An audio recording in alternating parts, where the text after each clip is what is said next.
Alright, magandang araw o gabi, anumang oras po, mapapanood niyo ang programang ito, ay muli maraming salamat po sa inyong, pagtunghay sa aming programa programang Get It Straight with, Kuya Adel Razon. At isa na namang panibagong, topic ang pag-uusapan natin ngayong, um, mga oras na ito dahil napapanahon ito, Brox 'no, yung ating pag-uusapan dahil eto gusto lang din natin na ma-educate yung ating mga viewers at meron tayong mga panauhing pandangal ngayon na kapupulutan natin no ng mga magagandang aral no sa Biblia at ganoon din of course sa batas no dahil meron tayong guest ngayon na isang abogado no.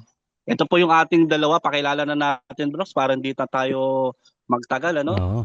Narito po yung mga kasama natin sa programang Biblia at ang Batas. Walang iba kundi si Brad Hernan Falcon ng Bible Forum at si Attorney Ernesto Cabrera ng Cabrera Law Office. Magandang hapon po sa inyong dalawa. Pabatiin mo na po natin si Brother Hernan. Bati po kayo, Brother Hernan. Okay, sa lahat po ng mga nakikinig sa Broccoli TV Podcast, ito po si Brother Hernan Falcon. Maraming salamat kay Kuya Adel at kay Kuya Broccoli at naging bahagi po kami ni Attorney Cabrera sa programang ito pong inyong programa, isang podcast at nawa makatulong kami ni Attorney Cabrera sa maliit na paraan. Maraming salamat, kapatid. Yun, thank you. Ano, naging guest na rin natin si Brother Hernan Brox no sa mga ilang episode natin at madalas na rin siyang umaakyat sa ating podcast. At Yes. kilala na rin siya mostly ng maraming mga viewers dahil meron siyang program. Madalas siya mag-progress sa TikTok eh. At dami ng mga followers ito at marami na ring mga bashers. Especially yung mga MCGI na kasama natin before na mahilig makipagdebate sa kanya, no. At alright, thank you Brother Nan, ano. At ating pong pangalawang resource person po, walang iba, si Attorney Ernesto Cabrera. Attorney, magandang araw po sa inyo. Magandang araw, hapon naman. Ano ba pupunta to dito? Salamat sa pag-anyaya ninyo sa amin ni Brother Hernan. Para mapapanood natin sa Kasi TV. kaming dalawa ay mainstay o mayroon kaming programa every Saturday 7 p.m. onwards Biblia at Batas. Salamat ulit sa inyong pag-anyaya sa amin dalawa, lalo na sa akin. Kasi first timer ako sa inyo eh. Opo. First time nga po eh.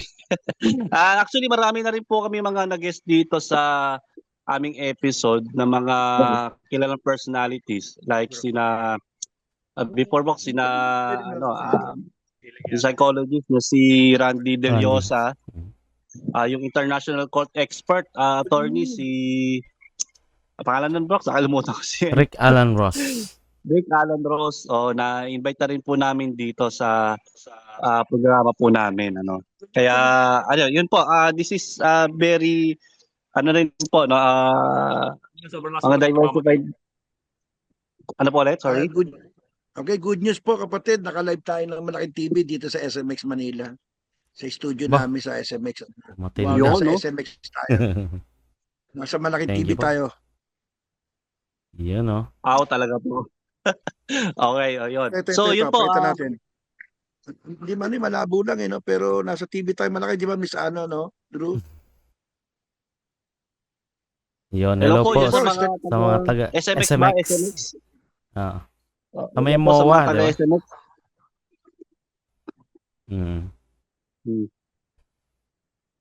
Sige po, simulan na natin ang mga ano ba yung mga katanungan natin niya, Kuya Adel. Ano ba yung topic natin for today? Siguro unahin muna po natin itong about na legal aspects po ng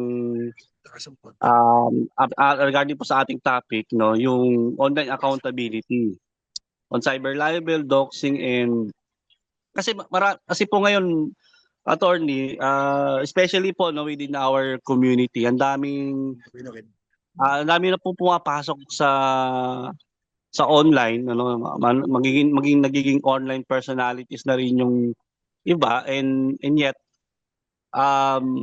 nagiging ano po sila, active sila no when it comes sa, like for example, discussing about Bibles, and yung iba nagiging ano sila, active sa pag-expose no ng mga at pagkikriticize no sa kanilang mga former religion or groups na sinamahan. Pero napapansin namin marami po ay nagiging parang reckless po no, at nagiging parang hindi sila educated po sa mga legal consequences nung kanilang ginagawa. Kaya we plan this program po para ma-educate din yung ating mga viewers no, and mabigyan po natin ng mga legal advices when it comes po sa online accountability. So, attorney, ano po ba yung masasabi niyo po when it comes sa cyber libel, legal matters po when it comes sa online, attorney? Oo, yung tungkol dyan cyber libel, libel yan na nasa revised penal code na pag ikaw ay gumawa o nag-post ka, nagsulat, whatever, comment, na libelous. Pag sinabing libelous, parang imputation of public crime na ang purpose mo ay to dishonor, to damage yung good reputation ng iba. Especially if ang comment mo o yung sinulat mo o sinabi ay damaging sa reputasyon ng iba. Kung gumamit ka ng internet o computer, nagiging cyber libel yun. Halimbawa, yung public imputation na si Mr. Senator o Mr. X, magnanakaw yan. Ninakaw niya yung pundo ng kanilang bayan. Libelous yun, bakit? Nag-i-impute ka ng isang krimen, which is pagnanakaw, theft, malversation, whatever. O kaya sinasasabihin na yan ay estapador. Yung estapador, yung estafa, swindling, yun ay krimen. Pag sinabihan mo ang taong yan, si ganito, estapador yan. It is cyber libel kung gumamit ka ng electronics o yung mga computer. Pag inano mo yun, hindi lang yung sulat yung pagpupot. Yung ginamitan mo ng electronics o cellphone, computer, laptop, tapos na-post mo publicly na narinig o nakita, nabasa ng iba na dahil doon, ay ito pala, si ganito involved pala yan sa pag-iistapa, estapador pala yan. So damaging yun sa taong tinutukoy mo. Halimbawa, hindi mo pinangalanan yung tao mismo, pero identifiable siya na tinutukoy mo ay yung taong yun. Mananagot ka.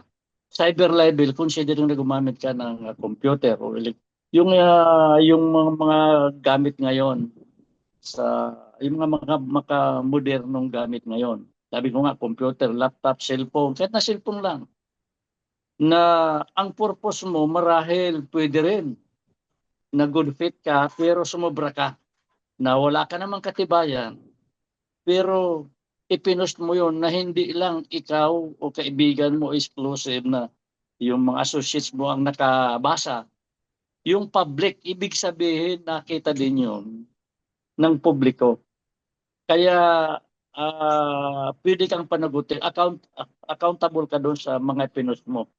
Kasi ang assumption doon, ang purpose mo kung bakit may public posting ka, pinost mo, mabasa ng public, ay para siraan. Kung i-criticize mo yung isang public official dahil ang perception mo ay gumagawa ng kalokohan, pwede mong gawin yung karapatan mo yon. Lamang, sisiguraduhin mo na una, hindi makakasira sa reputasyon niya. Kung wala ka namang katibayan, sabi-sabi lang na involved siya at ipinost mo yon na nabasa ng publiko, pwede kang panagutin. Cyber libel. Kaya kung ano mo, halimbawa, rapist yan, si ganyan. Pero yung mga sinabi halimbawa, yung normal na publicly acknowledged, acceptable niya sa public, tarantado ganon, tarantado siya, gago siya. Commonly accepted na yan, kahit ng Supreme Court, may mga decision dyan na common na expression na lang ng, common expression niya ng tao. No, tarantado, gago, yun. Pero ibig sabihin, kung sumubra pa doon na mayroon ng masasabi mo, mapiperceive na ng makakarinig, makakabasa ng post mo na may imputation ka na gumawa siya ng krimen, pwede ka nang panagutin doon. Ngayon, very ano yan, kasi yung libel, dati kung halimbawa 4 years lang ang penalty dahil doon sa Cyber Prevention Act, 2012 pa ata yan eh. Nagkaroon ng 1 degree higher. So lumalabas yan ng mga mahigit 6 na taon na yan. Ang imposable penalty diyan kung mapapatunayan. At napakahirap yung magpo-post ka ng damaging sa iba. Kasi sabi ko nga, pag publicly na-send mo na yan, na-post mo na, hindi mo na pwedeng bawiin yun eh. Maaring halimbawa, na-post mo, uy, afterwards, mali pala, naisip-isip mo, dinilit mo. Maaring mitigating circumstance lang yun. Kasi napag-isip-isip mo, na mali pala yun eh. So, dinilit mo. But the fact na na-post mo na yan, may mga nakabasa na, even after that, dinilit mo, nandun pa rin. Accountable ka pa rin. Nandun pa rin. Kasi may mga tao na nakabasa doon sa pinost mo na damaging sa iba eh. Lalo na kung ang imputation mo, sinasabi mo sa kanya, labag yung sa revised penal code o krimen yun. Yung ni-impute mo sa kanya, krimen. Pero kung yung mga normal lang na mga, yung common expression accepted na ng public, hindi yun. Hindi. Okay. So, attorney, kasi minsan nagiging parang excuse din ng iba na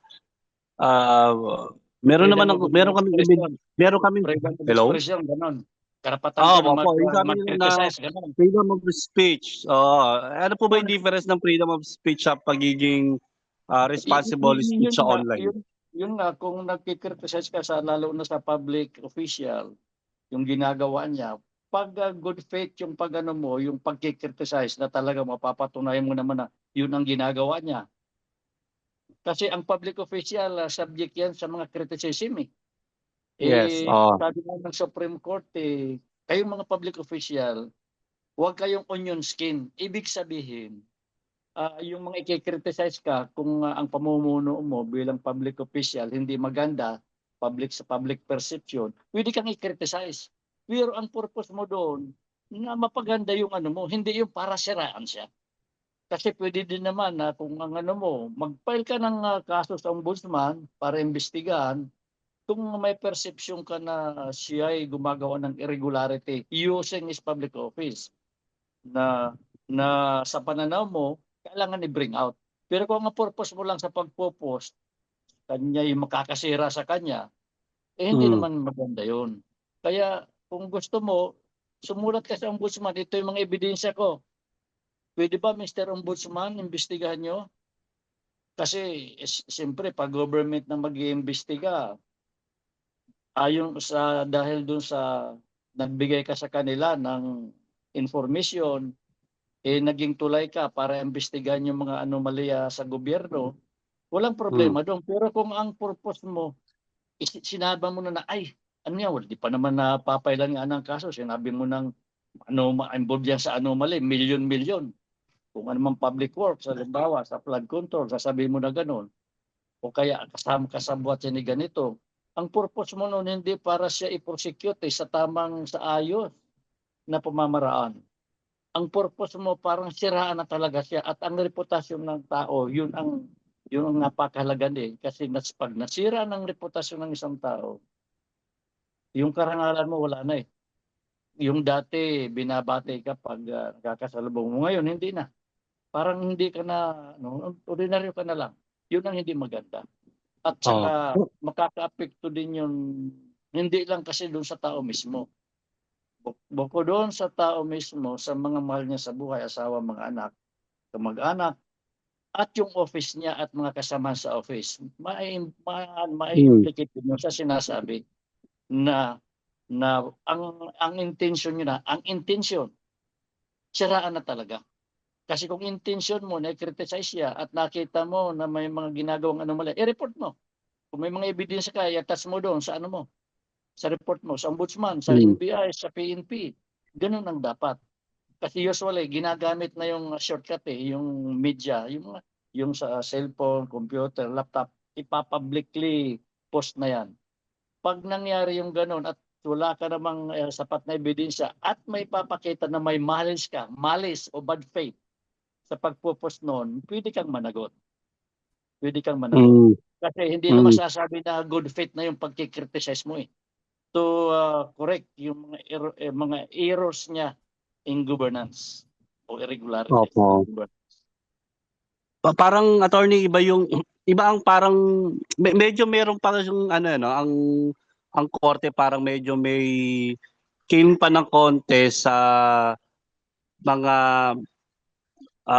mga nagki-criticize or nag-e-expose sa mga government official versus dun sa mga private persons, no? Parang mas mabigat yung pagka ikaw ay nagki-criticize o nagbibigay ng parang let's say expose sa mga private person or meron kang mga ginawang mga sinabing ikakasira ng isang private person, parang mas mabigat 'yon kumpara doon sa mga government official. Tama po ba, attorney? Totoo 'yon, totoo, tamang-tama ka 'yan. Kasi mangyari, yung sabi nga ng Supreme Court, huwag kayong masyadong yung ibig sabihin nyo, counting criticism, magagalit ka. Nasa gobyerno ka You are subject for criticism.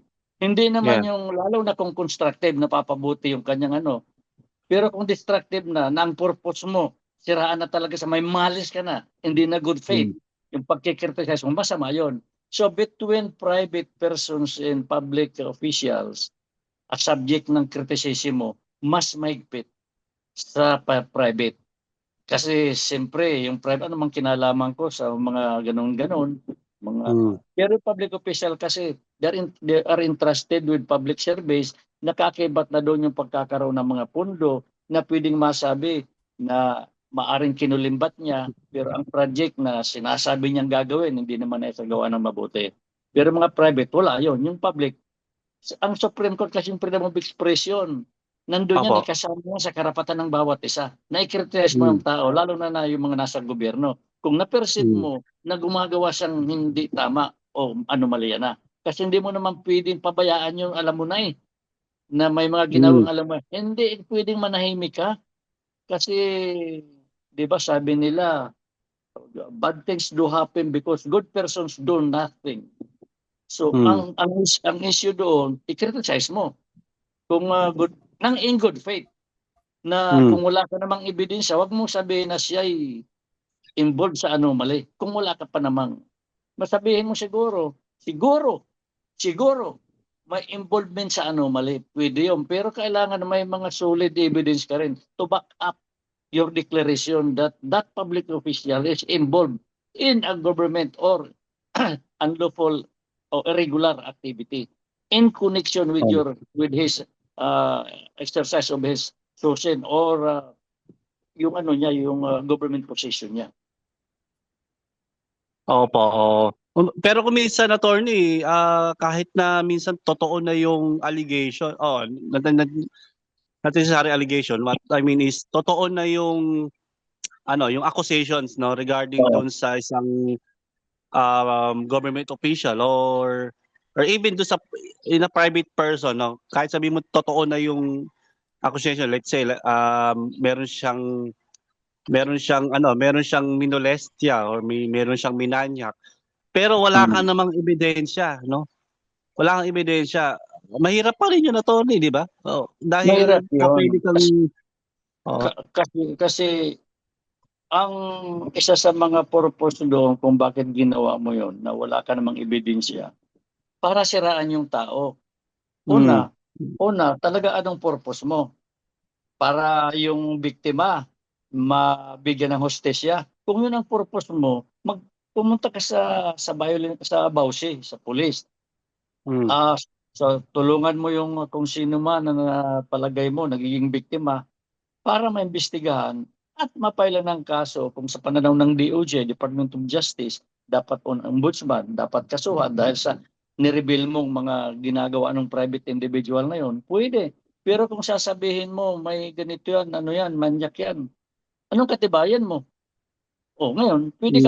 pwede kang kung nilagay mo sa pinost mo sa internet, sa computer, whatever, laptop, o tablet, pag pinost mo yon, ibig sabihin noon, ino-open mo na yung sarili mo para managot ka. Kasi Mm. may malas ka na dun eh. Actually, kung Mm. kahit na may ebidensya ka na yun, na alam mo na talagang ginawa niya yung pagiging manyak, maraming biktima na kamag-anak, whatever, ang gawin mo, wag mong ilagay sa batas, sa kamay mo yung batas. Paimbestigahan mo, samahan mo yung mga biktima, pakuna ng salaysay sa women's desk, o kaya sa ombudsman, sa NBI, sa PNP. At yun ang iano mo. Bakit mo naman ipopost yun? Pero kung gusto mong tulungan, kung sasabihin mo according to ganito, according to ganyan, siya daw involved, heresy yun. Hindi mo din dapat sabihin yun dahil bad faith ka rin dun eh. Kasi yung Mm. tinitimbang dyan yung karapatan ng tao, yung sa public expression, at saka yung reputasyon naman, huwag maninira. Pero pag public official, mas yon, mas malaki ang mo doon na pwede mong i-criticize. Bakit? Wow. Dapat pinupasweldo mo eh. Yung mga Correct. sweldo nyo na kinukurakot nila, maaaring galing. Ibig sabihin, galing sa gobyerno. Kaya medyo mas malaki ang leeway ng government, ng batas, between government official and mga private citizens. Ang importante Mm. lang doon was the publication or posting or sending of messages in good faith or bad faith. Lalo pag wala ka namang ebidensya, sinasabi mo lang according, sabi ni ganito, pinost mo, nako, Opo. hersey, mananagot ka doon kasi ang assumption noon, gusto mo siyang siraan yung taong yun. Sasabihin, hindi ko naman ginamit yung pangalan niyang si Mr. X eh. Pero Oo. napipilitin, mapapatunayan na siya yun. We are referring to that. Kasi sasabihin, congressman ng aming bayan o ng province namin, ng district namin. O hindi mo nga pinangalanan. Pero identifiable na siya yung sinisira mo. Dahil siya ang proponent ng project doon sa flood control sa ganitong lugar. Correct. Oo. Kaya pag yung nagreklamo, ako yung pinapaanuhan niyan eh, na ang tinatarget niya eh. Pwede yun. Kahit hindi mo sabihin yung eksaktong pangalan niya. Basta Pero identifiable ng target mo siya para pero siraan. attorney, attorney, kung halimbawa meron ka namang hard evidence, like meron kang document or video magpo-prove na let's say itong religious leader na to ay kumbaga merong ill-gotten wealth or merong unexplained wealth, no? Eh okay lang na sabihin in public as long as kaya mong tayuan na meron talagang hard evidence. Kung may hard evidence ka, at government official yung kinikriticize mo, maaring good faith. Yung good faith yung pagkikriticize mo, pagpo-post mo noon. Maaring hindi ka pananagutin kung mapapatunan mong good faith ka, may ebidensya ka. Kasi hindi doon Opo. masasabi na may malis ka eh. Yung may Opo. malis, kung may malis ka, talagang dapat ka managutin. Dahil ang purpose mo, bad faith o malis, isiraan yung tao. Pero kung may ebidensya ka, hard ebidensya, at mapapatunayan mo, yung allegation mo na totoo yan, walang malis doon, hindi ka makakasuhan ka, pero eventually, madidismiss din yung kaso. Pero kung ganun ang gagawin mo, kung may ebidensya ka, sabi ko nga, kahit sumulat kayo sa ombudsman, ilagay yung detalye ng mga anomaly. Ilagay yung detalye. Tapos kung may mga supporting documents, ano mo doon. Kasi ang ombudsman, kahit na anonymous, pag may mga details ng mga anomaly, hahawakan yan, iimbestigahan ng NBI. o kaya ng ombudsman. Ombudsman sa mga public officials. At Mm. pag napatunayan na involved talaga siya dahil dun sa mga ginapinost mo, ginawa mo, bibigyan ka pa ng recognition noon dahil nakatulong ka sa publiko. Oh. Kasi hindi ka naman pwedeng dapat manahimik lang dahil takot ka. Hindi, karapatan mo na i-criticize. Lalo kung ang Mm. pananaw mo, may ebidensya ka, go ahead. Pero mas maganda doon, kung dalhin mo na sa NBI o kaya doon sa Ombudsman, Mr. Ombudsman, yung mga investigador doon, ito, gumagawa ng anomaly sa ganito. Kung kinakailangan, samahan mo yung mga mas may personal knowledge doon sa anomaly. Samahan mo. Mm. Mm. Samahan mo para maimbestigahan ng maayos at kasuhan yung dapat kasuhan. Mm. Kasi yung iba dyan na nagpo-post, nagpapasikat lang na ako sa ganun. Hindi yon. Hindi. Hindi Mm. maganda yun. Kasi pwedeng i-cite yun na may bad faith ka. Lalo kung halimbawa, there was a time na nagre-revenge lang sa akin yan. Galit lang sa akin yan. Sa ganyan. Kasi kung ano mang reason. Ngayon, pag sinabihan ka noon, bad faith ka na talaga, tagilid ka. Pero kung halimbawa, may katotohanan, sabi ko nga, gather evidence at kinakailangan sumbo mo, punta ka sa NBI o kaya sa Ombudsman, sa PNP. Mm. Kasi yung Ombudsman niya nag-iimbestiga sa mga public officials. Ngayon, mga sa private naman, yung NBI, yung PNP, pero whatever, basta nga ang importante doon kung magpo-post ka, bad faith, good faith ang pagpo-post mo, may ebidensya ka, hindi ka dapat panagutin dahil karapatan mo yung bilang tao na-criticize yung lalo ng mga namamahala sa gobyerno. Kasi ang yung essence ng libel, public imputation of a crime. Ini-impute mo sa tao na siya ay gumagawa ng krimen. Mm. So Kaya better, yun attorney, pagka let's say kahit sabihin mo na merong nagsabi sa iyo, no? At feeling mo yung nagsabi sa iyo ay personal experience na totoo, pero wala ka namang hard evidence. O pwede ba yun? Let's say for example, attorney, madalas kasi naming nakikriticize daw dito sa program namin and even dun sa mga ibang kasamahan namin sa within our community, nakikriticize namin yung former religious group namin, yung even yung leadership no ng aming dating relihiyon. wag So, mong sabihin yung religion nyo. Basta ang din opo po. doon, kung may mga nakita kayo na mga ginawa nila o ginagawa hanggang ngayon, na sa perception nyo, anomaly na dahil ang interest na nilang personal ang pinapahalagan at hindi yung common interest ng members o ng church, pwede nyo silang kasuhan yung mga public officials. But, kinakailangan, ano mga ebidensya mo na gumagawa silang anomaly? I-document. Puno ng salaysay may mga personal knowledge doon. Kasi pwede din naman, halimbawa, na-dispal ko yung pundo ng church. Sino nakadispal ko? Di kasuhan sila. Ngayon, madali lang naman i-prove yun na ganun eh. O anong proof mo na nakadispal ko? O, kasi dapat kayo sa mga church nyo, magkakanda kayo ng parang periodic inventory ng pundo.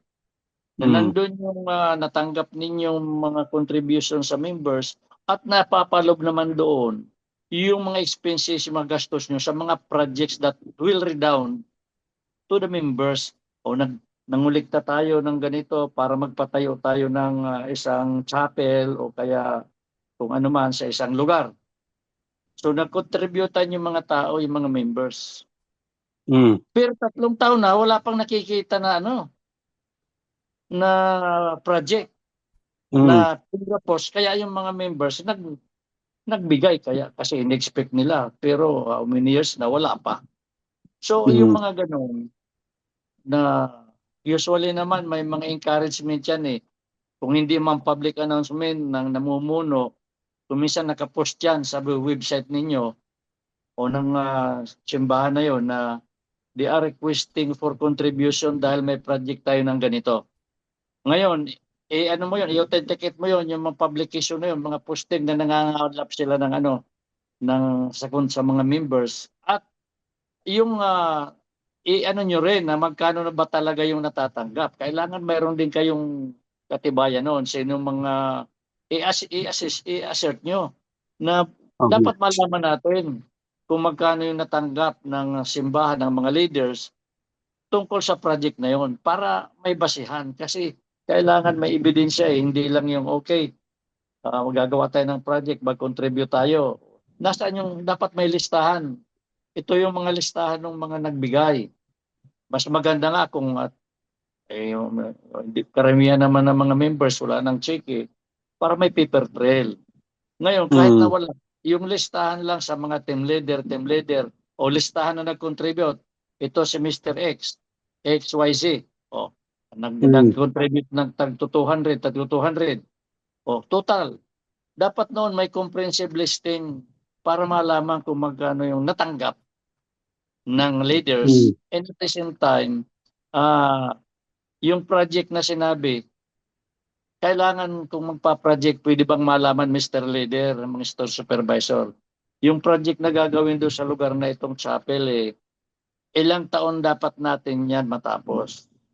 Sasabihin, paglampas ka doon ng labada, in 2 years, 3 years, tapos yan. 3 years na, wala pa.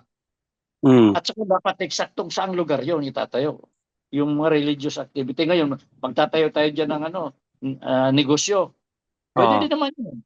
Basta yung members, papayag na magtatayo ng negosyo kasi yung income doon mapupunta sa church. Maganda yun. Maganda yun. Pero ang tanong doon ay tayo ba? Tapos yung bang income, kung may income man, napupunta ba doon sa simbahan o sa mga leaders lang? Kasi kung minsan nagagamit ng mga leaders yan ayon sa impormasyon na yung mga pondo hindi napupunta talaga exclusively lahat sa benepisyo ng simbahan ng mga members. Kadalasan, maraming napupunta doon sa mga leaders. So altogether, baka wala pang napunta doon sa mga members. Yan ang masaklap. Nababalitaan ko din. Paano yung attorney kasi, very common kasi yun, di ba, sa mga religious organizations. So, medyo mahirap din kasing magkaroon ng parang paper trail sa pag-gather ng mga evidences, no? Let's say katulad yan, yung mga mostly kasi yung iba walang transparency when it comes sa financial yung financial transparency. Very common yan sa mga religious group, no, or mga kulto. Ang hirap pong i-gather yung mga evidences na yan. Magugulat na lang yung miyembro na yung kanilang leader may mga may mga hidden wealth pala, may mga may mga mansion, may mga businesses na biglang umusbong sa iba-ibang lugar. So, yung mga ganung mga unexplained wealth, attorney, paano mapapanagot yung mga religious leader na yan na nagsamantala sa pera ng mga miyembro? Napakahirap i-prove yan. Pero ano naman yan kung papaimbestigahan sa authority, basta mayroon lang kayo, mga members, paperma, na kayo nagreklamo sa aming mga leaders sa kadahilan ng mga ito, number 1, number 2, number 3. Pagkatapos nyo yun, panunotaryo nyo yun, sasubmit papadala sa NBI, iimbestigahan yun. Kasi pag napatunayan, magkano bang sweldo nitong leader na ito? Siya ang nagpatayo nitong building na ito o negosyong ito. Saan galing? Kukunin pa statement to, base yung liability, income tax return, pag private individual income tax return. Ito lang yung sweldo mo Ito yung gastos mo Bakit nakapagpatayo ka niyan? So maaring maisip yun na totoo yung sabi ng mga members ng simbahan, ng church na nakakuha nga siya, ginamit niya nga yung pondo ng simbahan sa pagpapatayo. Malalaman naman yan sa pag-iimbestiga. Saan mo galing yan? Nang utang ka? O sino nagpautang sa'yo? Nasaan yung proof na umutang? Magkakaalaman naman yan. So, paimbestigahan ninyo kayong mga members. Importante lang, may detalye kayo na ibibigay doon sa written complaint ninyo at mabiverify. At ang magbiverify doon, gobyerno na. Investigative body din ng gobyerno. NBI o kaya PNP. O kaya pag government official din, ang ombudsman. Alright, So yun nga, kaya ang ginagawa ng marami sa amin, ine-expose na lang yung mga personal experiences and even yung mga um, person information na na-receive nila o namin. At nag-iiwan kami ng mga katanungan, no, sa mga viewers na ganito yung mga nangyayari, no. So very weird dahil nga sa like for example, yung biglang pagyaman ng isang leader, imagine mo from nobody or from nothing, biglang yumaman in the span of 10, 20, 15 years. Ang daming mga unexplained wealth na naglitawan. So yun, pero yun nga, sabi niyo nga po, attorney, even lalo na yung mga personal attack, no, sa leader, sa mga private persons, medyo mas ano yun, mas critical Mas yun, tsaka mahirap. medyo mas, Oo. oo, medyo mas mahirap yun, no? Pero ito, brother, hindi nangangahulugan na mahirap na hindi niya pwedeng gawin yung pag-iimbestiga. Kasi hanggang hindi na tatapik ba yung ginagawa niya, tuloy-tuloy ang Opo. pag-didispal ko noon to the damage and prejudice ng members. Kasi hindi niyo nireklamo eh. Ngayon, ito lang suggestion ko sa inyo kung o kaya sino mang simbahan ng church. Kung may na-perceive kayo na anomaly na ginagawa ng leaders, yes, hindi sila government official. Pero ireklamo nyo doon kasi kamo ganito. Yun nga, sabi mo nga, in a matter of 10 to 15 years, may kotse ng maganda, may bahay na ganito. Ngayon, pag inimbestiga ng NBI, dahil may complainant yung mga members na sa pananaw nila, dinidispal ko lang yung pera. Pwede namang imbestigahan niya kahit private sila. Kasi may vested interest yung mga members eh. Panay ang bigay nyo ng abuloy, lalo na pag nababanggit na may project tayo na ganito, ganito. Tapos halimbawa yung project na yun, yung commercial yun, pinangalan ng personal doon sa leader. Mali yun. Dapat sa pangalan ng simbahan. For. O kaya by. Pangalan ng simbahan. By. Yung pangalan ng leader. Hindi yung sa leader. Ngayon, maiimbestiga naman ng lahat ng yan ng mga. Basta ang importante lang, at saka kung maaari nga, para maganda talaga sa mansali, sa sama ng simbahan, lahat ng project kailangan in writing. Kung mag-solicit sa mga members, in writing. Tapos in writing din yung mga nagbibigay ng donation. In writing, para may accountability. Nag-contribute si ganito, ang total sa purok na ganito, ganito. Sa purok na ganito, bayan ito, ganito. Total. Nasaan yung prop na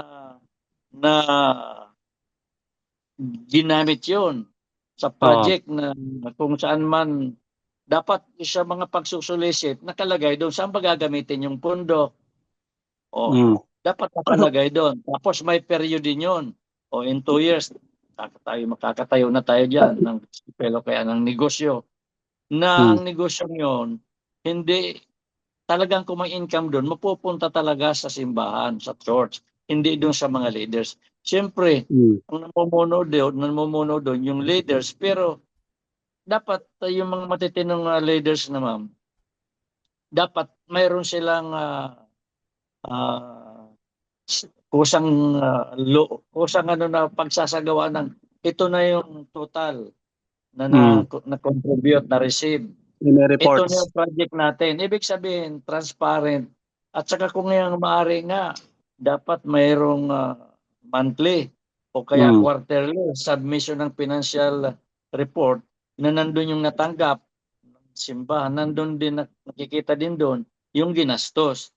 Tapos yung remaining balance, yun ang dapat. Kasi pag mga walang ganyan, tinutolerate mo yung kalokohan eh. Kayong mga observant, tigit nyo. Kailangan may transparency. Kasi pag hindi sila makagagawa ng kalokohan dahil na-cheat na sila eh. Opo. Kasi yan ang problema. Ang purpose mo para siraan. Kulang-kulang ka pa sa ebidensya, ipopost mo na para siraan yung mga leader nyo. Hindi maganda yon. Kasi member ka ng simbahan nyo, sinisira mo rin yung simbahan nyo. O kaya balak ko nang umalis sa simbahan, Hindi dapat ganoon ang attitude. Dapat noon, sa ayos. Habang nandun pa, bago ka umalis, okay, ganito, pwede bang pastor, gawin natin ganito. Transparent tayo. Tapos noon, ano bang mga project? Hindi yung magdedesisyon lang sa project, mga leader lang. Dapat yung majority ng, kung may board of directors, sila o yung mga officers. Tapos ipagbibigay alam yon sa mga members. At saka mag-update sila. Ito na yung project natin, papakuta ng picture, ayun. O kaya sa popost nila, o kaya pag may mga meeting, may PowerPoint presentation, ito na. Kulang pa tayo ng mga bubong, o kaya ng ganito. Di siyempre, makikita magko-contribute sila. Saan na po matotal ng na-contribute, total gastos, ito pa natitira. Konti na lang, kailangan pa natin yung air conditioning system. Kailangan noon, para gaganahan ka naman bilang member na magbigay. Dahil nakikita nila na may mayroong itinatayo talaga na sa pumumuno ng mga leader. At dapat hindi lang leader ang magdedesisyon. Dapat kayo din, involved kayo. Actually, maganda po yung sinasabi niyo, attorney, transparency talaga, no? Unfortunately, yan yung wala doon sa former religion na, like for example, no, sa amin na sinamahan na yung transparency talagang wala, especially yung mga hingian. Sinasabi lang yung amount, figure. Pero kung saan napunta na divert ay mostly hindi na rin alam ng mga karamihang miyembro. Halos figure lang yung nakikita nila, no? Pero kung paano ginamit ay hindi na totally alam ng karamihang miyembro. So, yun, maganda nga po yung binabanggit niyo po, attorney, no? Regarding dyan. Pero isa pa, attorney, last, no? Bago ko tanungin si Brother Hernan regarding sa yung Bible perspective dun sa pinag-uusapan natin. Kasi mga na-experience namin before, no? Kasi when we started yung Broccoli TV na to, na-expose namin yung mga characteristic ng cult and even yung mga regularities na nakikita namin sa previous religion. Karamihan po sa mga umalis o nag-live sa religion, balot po ng takot, no? Kaya some of them are using pseudonyms or gumagamit sila ng mga anonymous name, no? And kasi ang na-experience namin before, maraming mga takot magsalita, no? Against doon sa dating pinanggalingan naming religion. And then na-encounter din po ng marami sa amin na yung mga ine-expose ng iba naming mga kasama at nagsasalita ng against sa religion na sinamahan namin, mga nakasudonym, ay nakaka-experience po ng pandodox, no? Ng mga dati po naming mga kasamahan, etc. Aware naman kayo, di ba, attorney, no? Even sa TikTok, marami pong mga gumagamit ng mga anonymous at pseudonym, di po ba? So ano po ba yung mga ano po ba yung nakikita niyo mga legal consequences na halimbawa, let's say mayroong mga tao na nire-reveal nila yung personal information, names or personal information nitong taong to na nakasudo-name na wala namang pahintulot para lang siraan po itong individual. Kung sino man yung kung ma-check mabi-verify na ang source, actual source ng posting na message na ito o publication ay si ganito. Kahit na gumamit siya ng pseudonym, whatever. Kasi may mga number naman yan, telepono Pwedeng dalhin yan sa National Telecommunication Commission, sa NBI, sa crime ng PNP, kung sino yung may-ari ng teleponong yon. Kahit na kasi yung mga telecommunication gadgets yan, verifiable yan Kasi kailan na ba tayo pag magbibili ka ng cellphone nga, kailangan naka-register yung yung pangalan mo. So pag nalaman na ikaw ay gumamit lang ng ibang pangalan, pero malalaman na ikaw yung source noon, ikaw kasi ang nag-post noon, pwede kang managot. At saka hindi kasi maganda yung ganun, Brad, eh. Yung magpo-post ka ng ganun. Bakit hindi siya ayos? Kung may na-perceive kayong irregularity, anuhin nyo, i-document nyo. Tapos indalhin sa NBI, patulong kayo. O kaya sa krami, sa PNP crime. Patulong kayo kung paano. Basta kailangan mayroon kayong mga detalyado na verifiable. Mabiverify ng investigative agency na yung reklamo ninyo, lehitimo yun dahil may detalye at saka mayroong proof. O, wala makakapigil doon sa NBI, the government investigative agency, NBI at saka PNP. May nagrereklamo eh. O, kahit na sabihin natin na private ka, kahit na private ka nakatanggap ka di umano ng halagang ganito, pero yung halagang yun hindi mo ginamit sa dapat gamitan. O, kasi pwede din naman na para ma-cure yung mga ganyan, lahat ng mga gagawa kayo ng, pag na-imbestiga ng NBI pala yan, nakasuhan. Lahat ng simbahan ngayon, dahil sa efforts ninyo, mapapaayos na yan. Kasi paggagawa na ng requirement yan na lahat ng na simbahan ninyo, kailangan kung maniningil kayo o magkano ng contribution, in writing. Anong reason bakit kayo hingi ng kaya may articles of incorporation ng mga simbahan so, registered sa SEC yan Pwede nyo may reklamo sila doon. Pero importante doon, may katibayan kayo, hindi lang yung sabi-sabi. Kasi pag sabi-sabi lang, walang katibayan, bad faith kayo o with malice, pwede kayo managot. Kung ginamit nyo yung electronics, yung computer, lahat, cyber libel yun kung ang purpose mo para manira. So attorney, kahit na naka-pseudonym, no, yung isang individual or naka-anonymous. So hindi rin siya safe, no? Let's say meron siyang pinost or nagsalita siya ng paninira. Wala naman siyang hard evidence. So pwede pa rin siyang ma-locate or ma-detect or kasi using yung NBI expertise at saka yung PNP crime at saka National Telecommunication Commission, doon kasi yung mga electronic gadgets natin nakaka-register malalaman kung sino may-ari nun. At pag ikaw may-ari nun, isa ka na sa tatanungin, nasaan yung cellphone mo? Ganito, nawala. O saan napunta? Ganito, ba't hindi mo ni-report? Ang assumption nun, involved ka. Ngayon, patutunayan mo na hindi ikaw. Ikaw naman ngayon, maingat ka na din cellphone mo na gamitin yung mo para pamanira. Although ginamit lang na pangalan, Mr. Trump, Junior, mga ganun. Ngayon, kung malalaman sa through the gadgets na ikaw ang source noon, mananagot ka. Lalo na, attorney, kung merong certain individual na magtuturo, no? Or merong witness na magtuturo na ikaw talaga yung gumamit ng pseudonym na yun. At saka yung tao na sinasabi mo, hindi kasi maganda yung ganun Sisiraan mo. Kung gusto mo makorek yung ginagawa niya, madali lang I-document nyo lahat. Isulat nyo. Tapos permahan ng mga members.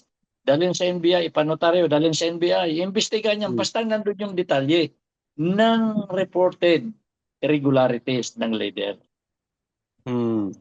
Ngayon, pag inimbestiga ng NBI yon, ang mangyayari o kaya ng PNP, ang mangyayari noon, magiging na sila, yung mga leaders, magiging na sila, medyo maingat na sila. At siyempre, hindi man mapaila ng kaso, yung NBI, yung government agency, o kaya PNP, magsasabi doon sa mga leader, ganito ba't hindi nyo gawin yung ganito? Pag magsusulit ka in writing, yung solicitation, anong purpose ng project? Tapos, kailangan transparent nga na nandun yung magkano natanggap, magkano yung nagastos, yung remaining balance sa bangko, o kaya cash on-hand. Kailan para malaman ng mga members. At higit sa lahat, kung may project man, may update yung mga members na ito na, 30% completed na yung project natin, 2 palapag na, 4 na palapag o 3 palapag ang gagawin natin dyan O ito na. Para gaganahan yung mga members na mag-contribute. Dahil ina-expect nila na para sa kanila yun yung ginagawang yun Pero pag wala, tapos nakikita mo naman, may bagong kotse yung leader, anong isipin? Tapos wala naman sa ibang trabaho, income. Oh, assumption nga doon. Nakakuha siya ng mga pera doon sa membro. Pwede namang maano yan na mapahinto o kaya ibig sabihin mapaayos yung pamumuno. Kung may magrereklamo talaga, maglalakas ng loob, hindi naman kayo mag-iimbestiga dyan. Yung detalye lang sasabihin nyo doon, ito sa pananaw namin, ginagawa niya. Ngayon, madali naman yung magkano ba yung income mo? Bakit ka nakabili ng napakaganda, 2 million ang kutsing yan? Yung bahay na yan, maganda, nakapagtayo ka na, nasaan ba? Magkakaalaman yan, alaman ng NBI yan So pwede pala, attorney, parang formal complaint lang, although wala kang evidences, pero ang parang pinaka-ebidensya mo is yung ano yung nakikita mo physically doon sa mga pwede yan. yung pwede pala, no? Pwede yan. At saka importante lang, Brad, yung nag-contribute kayo na sa pananaw nyo, yung sa pananaw nyo, doon galing sa mga contribution ng mga members, yung pinambili niya o whatever na mayroon siya. Kaya nga iimbestigahan pero by detalye. Siyempre, aalamin ng PNP o kaya ng NBI, may ganito ka. O halimbawa, na-report niya sa income tax return niya dahil taon-taon magsasubmit yan. Pati din yung church nyo, nagsasubmit yan ito yung mga assets ng church namin. Ito yung ang mga members namin ganito. Ngayon, ito yung mga contributions. Kaya importante dapat naka-record yung mga contributions Kasi hindi pwede na ang namin na na-contribute namin estimated 500,000. Anong proof mo? Anong attorney, anong particular complaint ang tawag po dyan sa ganyan? Let's say, i-complain mo yung isang religious leader. Joint complaint affidavit na kami sa ganito, members ng ganitong church, may address na ganito, care of, isa na lang doon na official o dalawa kung sino man, para papadala ng NBI address na yon. Pagkatapos, we are, sabi na legitimate members kayo kung ilan yung paperma doon, with undersigned members of ganito. Tapos you are filing a case against our church leaders, such as yung mga pangalan, President Treasurer, because of for the following reasons, to wit, number 1, sabihin nyo na sasabihin nyo na doon na mayroong mga napundar yung ninyo, na sa pananaw ninyo, galing yung pera nyo na binili nila doon sa mga contributions ng members. Yung mga member na yun, nasasabihin nyo rin doon, tuloy-tuloy ang pagko-contribute dahil nabanggit na magtatayo ng ganito o ganyan. Pero wala naman kayo nakikitang project na gano'n hanggang ngayon. Ngayon, ang NBI iimbestigan yan. O kaya ang PNP. Pag nalaman na talagang tama yung reklamo nyo, bakit nagkaroon ka ng ganitong assets? Saan mo galing yan? Dahil government investigator, hindi sila pwedeng manahimik. Dahil may nagre-reklamo Kayo. I see. Yan sa mga nakikinig ng viewers natin. Yung mga pwede pala yun, pwedeng Pwede. mag-file ng formal complaints, no? Ako, delikado pala yung mga galing din ako sa NBI, senior agent ako doon ng taon na to. Pag may mga complaint na ganyan na verifiable, bastang may detalye lang, imbestigan niya ng NBI. Ngayon, pag public official, sa ombudsman. Yun nga yung iniisip ko na attorney kasi ang akala ko yung pag private, kasi usually talaga government official, ombudsman, di ba? Kahit anonymous yung name, pwede talagang imbestigahan yan Kasi I had an experience sa pagpapilin sa ombudsman. Pwede mo talagang file kahit anonymous name, no? Hindi, Pwede. yung pala sa private. Ganito. Wag nang anonymous. Salamat dito, Gretel, sa kape. Wag nang anonymous. Kung gusto nyo talaga na magkaroon ng hustisya yung mga members at maisaayos yung pamamalakad, reklamo na kasi NBI, magharap-harap kayo doon pati mga leaders nyo. Ipaliwanag nila kung bakit may ganito silang kayamanan at bakit yung mga proposed projects hindi naman nakikita. Na ang perception nyo, dinispal ko lang yung contributions nyo. Pag nanakaw Oh. yun eh. Kung grupo sila, syndicated estafa yun eh. Oh, mabigat na kaso yun. Nobel yun. Mm. Yun ba? Ayun. Mabigat pala. Grabe, Yun no? yun, yun yun. Sige, Yun yun. Attorney, wait, Pagtapos, Brad, may dadagdag pa ako. Sige, Pag sige, sige. halimbawa, sa pananaw ng NBI o kaya ng PNP, si IDG, sa pananaw nila kulang ang ebidensya mo, hindi naman nila yun. Hindi sila magpapail ng kaso dahil kulang eh. At tutulong pa yon. Kasi mga investigador doon, kung sa pananaw nila, nadihado yung mga members, ay tutulong pa yun kung anong dapat gawin. Halimbawa, pwede pang ang NBI mag-request sa bangko na ang perception may mga deposit pa doon o kaya yung mga property sa LTO, sa kotse, registry of deeds, kung anong probinsya yun, alamin kung kanino mga nakapangalan yung mga anong yun. Paano mo nakuha yung mga yan? Paano mo na-acquire yan? Ang assumption nung kung walang may palawanag, baka doon nga sa mga contributions ng member. Ayun, yun. Malinaw yan, attorney. At I hope na nakaka-relate yung mga viewers natin, ano? Alright, bago ko bigay si Brooks, alam ko baka may tanong si Broccoli sa attorney. Pero puntahan ko muna si Brad Hernan. Brad Hernan, tsaka po, no? Sige, salamat. Brad Hernan, yung regarding naman in the Bible perspective, kasi yung mga legal issues na paliwanag ni attorney, when it comes naman po sa Bible, paano ba tinetake seriously ng Christians yung paggamit ng, like you, no, yung paggamit ng social media para i-promote yung katotohanan, justice, etc. Na hindi naman maging parang, alam mo yun, maging responsable yung mga Christians like you na hindi ma-fall into personal attacks at mapahamak at makasuhan pa. Dahil marami sa atin, especially sa community namin, nag-expose di ba? So paano ba dapat maging responsable ng isang Kristiyano sa paggamit ng social media? Unang-una, no, yung sinasabi ni Pablo sa unang Korinto 7 na ang gumagamit ng sanlibutan ito, huwag magmamalabis. Narinig ba ako, Brox? Opo. Apo. So, magandang social media kasi meron kaming production. Ang exhibits today, no, we are in the media. Kami ang nagko-coverage dito sa SMX, sa World Trade, sa lahat ng mga hotel, lahat ng show na kami ang nagko-coverage. Isa lang ang amin, lalo pag Christian ka, tingnan niyo po, ang pangalan ko, Hernan Falcon, hindi ako nagagamit ng mga ibang pangalan, ng aking litrato, mukha ko, pinapakita ko. Number one, siyempre wala namang lihim na hindi nabubunyag. Sabi nga ni Atone, madali ka namang i-trace kung may gagawin kang kalokohan, di ba?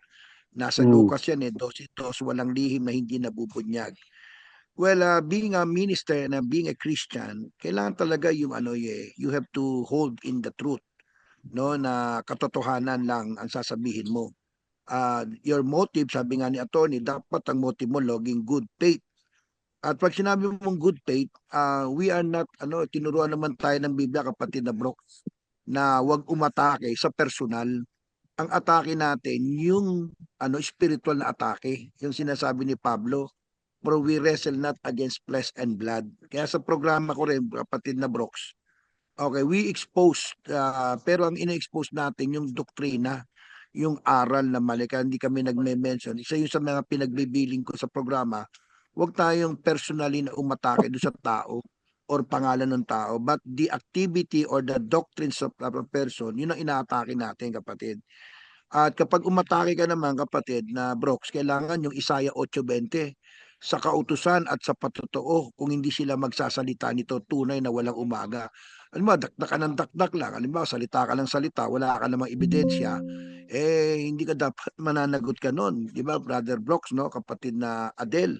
Dapat kapag nagsalita ka, especially, aatakihin mo yung aral, no, yung doktrina. Tayo spiritual laban tayo, hindi naman tayo physical na ang ating pakikipaglaban hindi naman laman at dugo So ang kalaban natin, ako nilalabanan ko, hindi naman yung tao yung aral. So yun po ang aking masasabi diyan, be responsible kasi sabi ni Kristo sa Mateo 12:36, kung sa langit, ang mga salitang walang kabuluhan ay mananagot tayo sa Diyos. Yung mga mangmang na pananalita na walang ebidensya ay sinasabi ni Pablo sa Epeso 5:3 at 4, mga kahit nga yung magbiro'y ayaw ng Diyos eh. Lalo naman Mm. yung magparatang ka na walang batayan, kapatid. Nakakaya yung ganun. At alam mo, ako nga dito sa TikTok, ang daming atake sa akin na hindi daw totoo eh. Merong umatake sa akin, nangongopya daw ako doon sa dating leader nyo. No? Ako daw yung Oo, nangongopya, narinig ko yan. ako daw ay nangongopya, ako daw ay nagbibilyar ng itip ng ano raw, ako raw ay nagbibilyar samantala attorney hindi nga ako marunong magbilyar.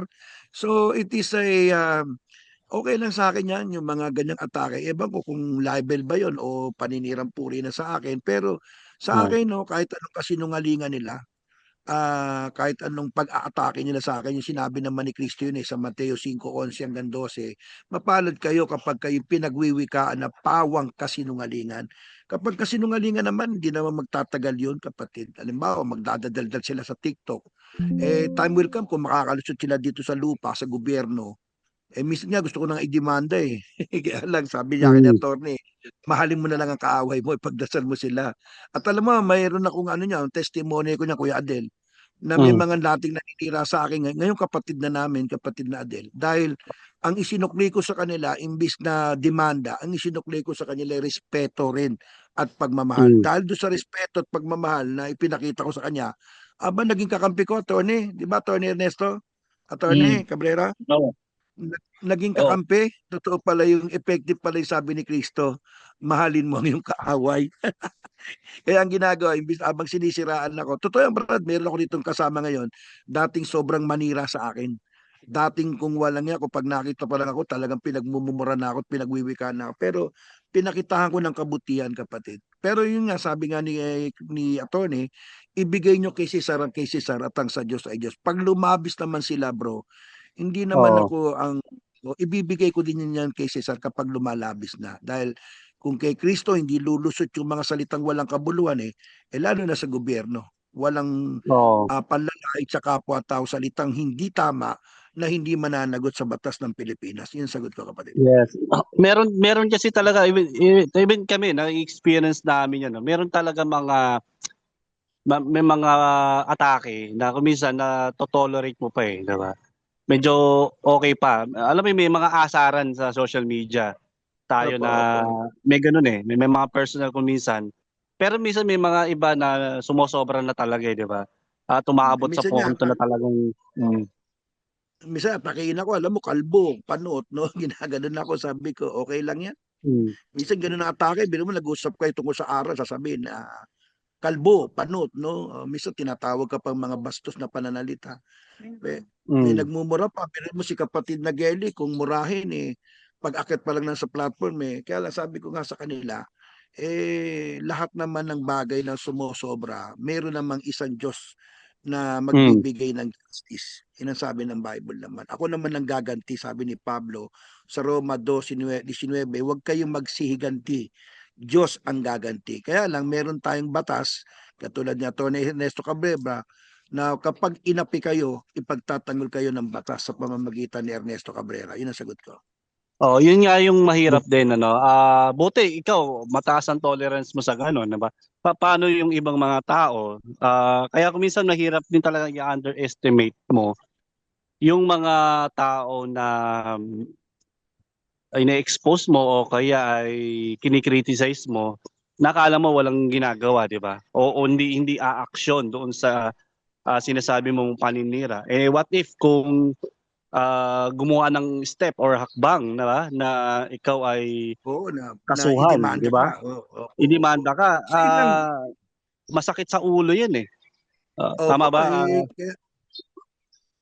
tama yung kapatid. Kaya nga sabi ni Hmm. Pablo, ang matuwid, nagbubulay siya ng kanyang isasagot. Ibig sabihin, bago magsalita ang isang tao, kailangan mag-isip-isip muna siya. Correct, Ang oo. mabilis magsalita ay mas may pag-asa pa ang mangmang kaysa sa kanya. Nakikita mo ba ang tao na nagsasalita ng mabilis?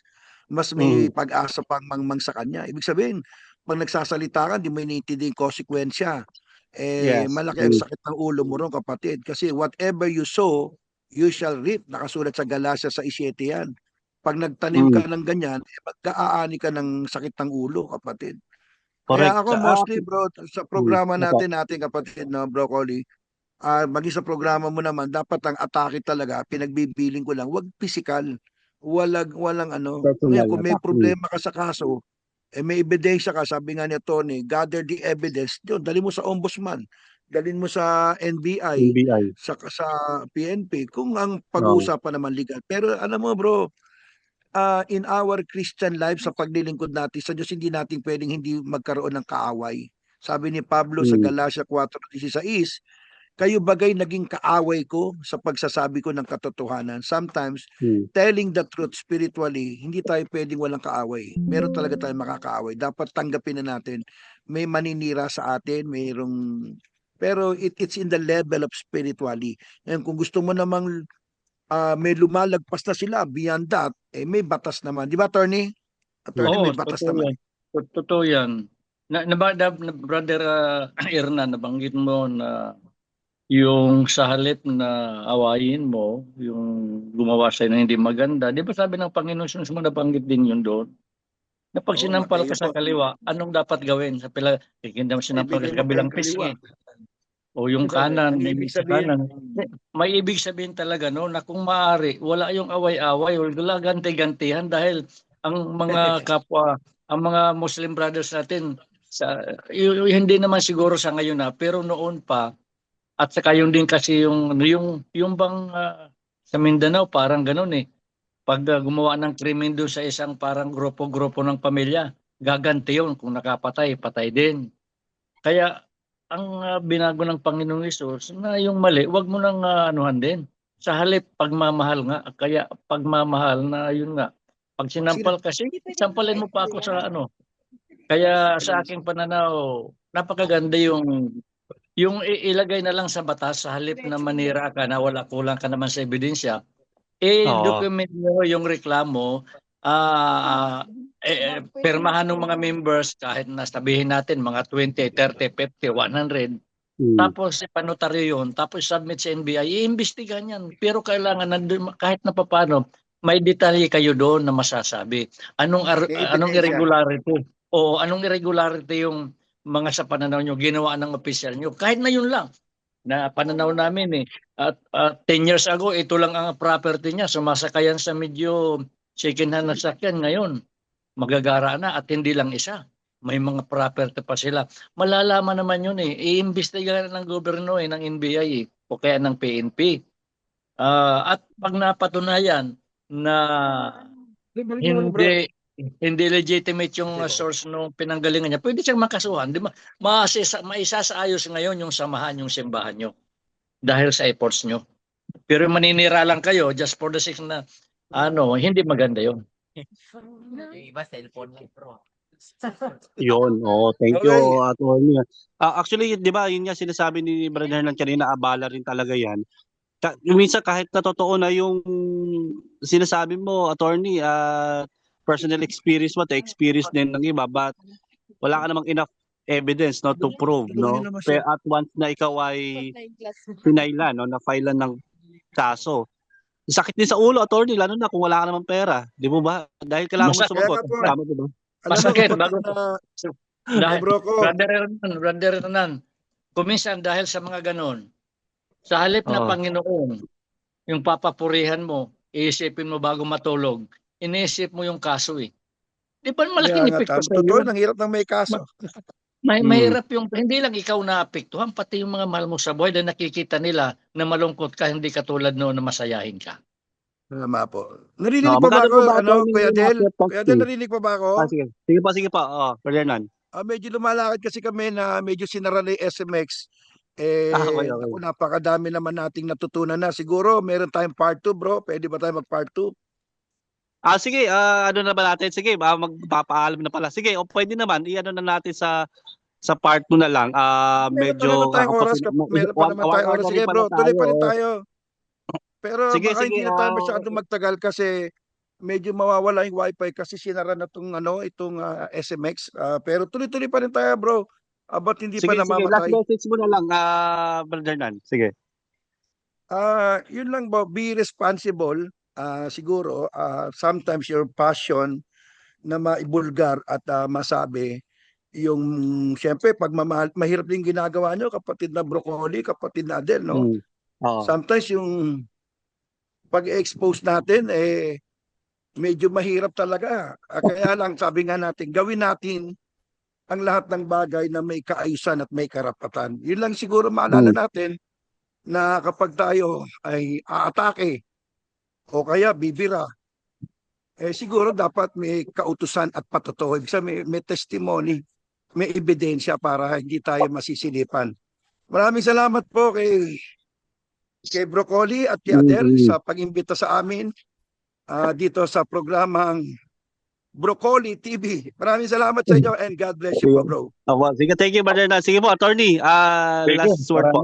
Sige po. Maraming salamat at God bless sa inyong lahat, lalo na kay Brother Renat saka sa inyo sa pagbablog nyo at aking hiling lang sana at sa amin maging responsible tayo lalo na dun sa pagpo-post dahil yung public nakakarinig nun yung makakabasa nun pero kung yung personal lang kayo nagsasalitan okay lang kayo lang ilan lang kayo pero once na public posting mo na yan at damaging yung sinabi mo doon hindi lang ikaw ang posibleng managot.